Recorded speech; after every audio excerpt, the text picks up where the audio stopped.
পর একটা বদলে দিয়েছেন। কারো সম্পত্তি কেড়ে নেওয়ার বিল করেছেন, কোথাও বলছেন ওয়ান নেশন ওয়ান ভোট, মানুষের অধিকার কেড়ে নেওয়ার, রাজ্যের অধিকার কেড়ে নেওয়ার বিল, কখনো ডিমনিটাইজেশন বিল, কখনো সোমেনি গভর্নরদের কাজে লাগাচ্ছেন পলিটিক্যালি, তাদের দিয়ে গোছা গোছা চিঠি নিজেরা ড্রাফট করে পাঠাচ্ছেন হোম মিনিস্ট্রি থেকে। আমি আগেও বলেছি, এখনো বলছি, প্রাইম মিনিস্টার দেশের কে? নরেন্দ্র মোদী না অমিত শাহ?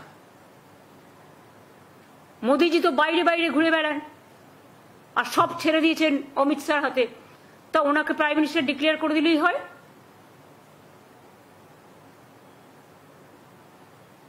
বকলমে তো দেশটা উনি চালাচ্ছেন এবং পলিটিক্যাল পার্টির লোকেরা যা বলছে তাই করছেন, কোনো সিস্টেম মানছেন না, সব সিস্টেম ভেঙে দিয়েছেন।